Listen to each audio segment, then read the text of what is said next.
بسم اللہ الرحمن الرحیم۔ سامعین محترم، ماہ سفر چل رہا ہے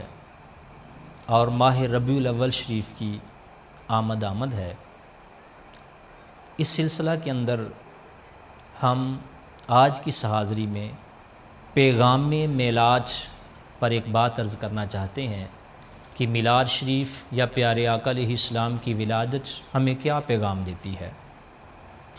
قرآن کریم سورہ یونس،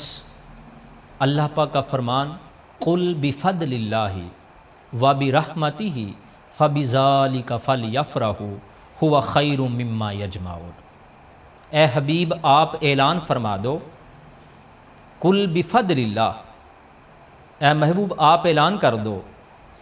اللہ ہی کے فضل اور اس کی رحمت، قُلْ بِفَضْلِ اللَّهِ، کہ اللہ کے فضل اور اس کی رحمت، فَبِذَلِكَ فَلْيَفْرَحُوا، جب اللہ کا فضل اور اس کی رحمت مل جائے تو اس کے بدلے کے اندر پھر خوشی کرو، یہ بہتر ہے اس چیز سے جو تم اپنے پاس جمع کر کے رکھتے ہو۔ سامعین محترم، اگرچہ اس آیت کی روشنی کے اندر مفسرین نے یہ باتیں اور انداز میں کیں کہ اللہ کے فضل سے کیا مراد ہے اور اللہ کی رحمت سے کیا مراد ہے، فضل سے مراد اسلام ہے، رحمت سے مراد قرآن ہے، اس طرح کی ابحاث کی مفسرین نے، لیکن ایک بات ایسی ہے جس پر اکثر و بیشتر مفسرین نے اس بات کی طرف اشارہ فرمایا کہ اللہ پاک کا فضل اور اللہ پاک کی رحمت،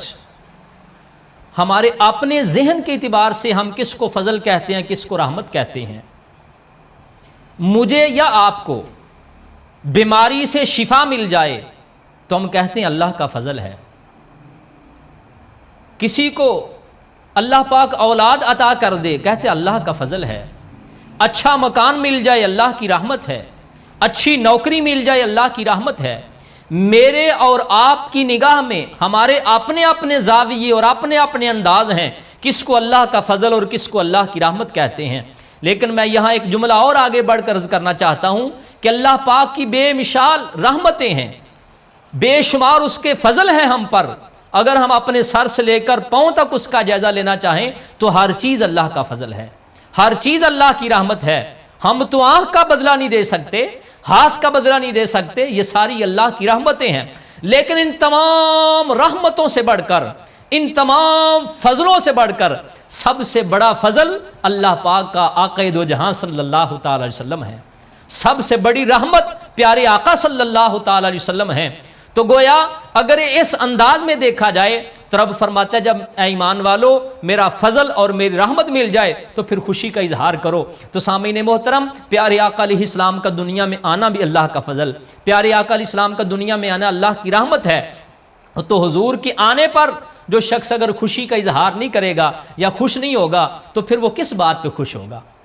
کس بات پہ وہ نازاں اور فخر کرے گا؟ یہی سب سے بڑی ہماری خوشی ہے اور یہی سب سے بڑا ہمارا فخر ہے کہ اللہ پاک نے ہمیں اپنا پیارا محبوب صلی اللہ تعالی وسلم عطا فرمایا۔ تو سامعین محترم، پیارے آقا علیہ الصلوۃ والسلام کے آنے کی خوشی کرنا، حضور کے میلاد کی محافل کو سجانا، یہ سارے نیک اور اچھے کام ہیں۔ لیکن ہم یہاں اس بات کی طرف آج توجہ دلانا چاہتے ہیں کہ پیارے آقا علیہ الصلوۃ والسلام کی ولادت کا مہینہ آ رہا ہے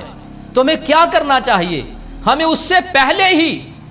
خود بھی، بچوں کو بھی، گھر والوں کو بھی اس بات پہ آمادہ کرنا چاہیے، بیٹا پیارے آقا علیہ السلام کی ولادت کے دن آ رہے ہیں، ہم نے اتنے ہزار مرتبہ درود شریف پڑھ کے حضور کو تحفہ پیش کرنا ہے، ہم نے قرآن تحفہ پیش کرنا ہے پڑھ کے، ہم نے دیگر اوراد و وظائف پڑھ کے حضور کی خدمت کے اندر پیش کرنے ہیں۔ یہ اپنے آپ کو بھی اور اپنے بچوں کو بھی اس بات کی طرف لے کر آئیں، نہ یہ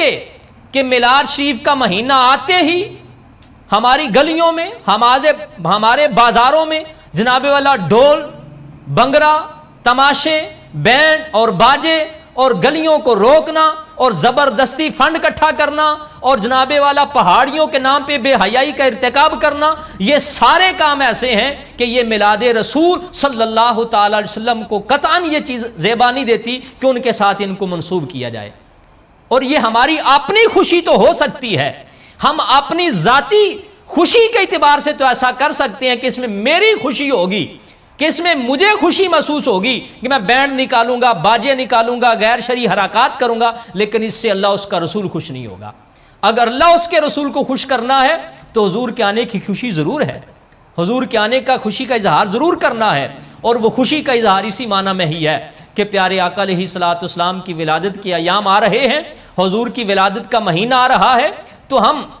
پیارے آقا علیہ السلام کی بارگاہ میں درود و سلام کے گجرے پیش کریں، حضور کی سیرت پڑھیں، حضور کے اخلاق، حضور کے اقوال، حضور کے احوال جو ہیں وہ خود بھی پڑھیں اور اپنے بچوں کو سامنے بھی رکھیں کہ لوگوں کو بتائیں کہ ہمارے پاک پیغمبر صلی اللہ تعالی علیہ وسلم وہ عظیم نبی ہیں کہ جب وہ دنیا میں آئے تھے تو پیارے آقا علیہ السلام کے آتے ہی خالق کائنات نے، جیسے ہی کریم آقا علیہ السلام کی ولادت باسعادت ہوئی تو کائنات کے اندر ایک نور کا عالم چھا گیا، اور پیارے آقا علیہ الصلوۃ والسلام کی ولادت ہوئی تو حضور کی آنکھوں میں سرما پہلے ہی ڈلا ہوا تھا، حضور کے سر پہ تیل مبارک پہلے ہی لگا ہوا تھا۔ جیسے جیسے پیارے آقا علیہ السلام آگے بڑھتے گئے، کہیں اپنا کو ٹوٹا ہوا بازو لے کے آتا تو حضور اس کے بازو کو جوڑ دیتے ہیں، کوئی اپنی نکلی ہوئی آنکھ لے کے آتا حضور اس کو درست فرما دیتے ہیں، حضور اپنا ہاتھ رکھتے ہیں تو پانی کے چشمے جاری ہو جاتے ہیں، حضور اشارہ کرتے ہیں تو چاند دو ٹکڑے ہو جاتا ہے، پیارے آقا صلی اللہ تعالی علیہ وسلم اپنی انگشت مبارک کا اشارہ کرتے ہیں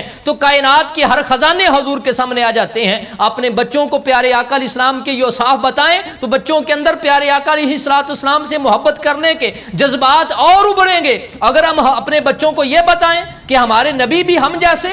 ہمارے نبی بھی ہے دو ہاتھوں والے، ہمارے نبی بھی دو آنکھوں والے، وہ بھی ہم جیسے، تو اس سے بچوں کے اندر محبت رسول پیدا نہیں ہوگی۔ بچوں کے اندر محبت رسول پیدا کرنے کے لیے ضروری ہے کہ ہم پیارے آقا علیہ السلام کی سیرت سامنے رکھیں، پیارے آقا علیہ السلام کے معجزات بچوں کے سامنے رکھیں، پیارے آقا علیہ السلام کے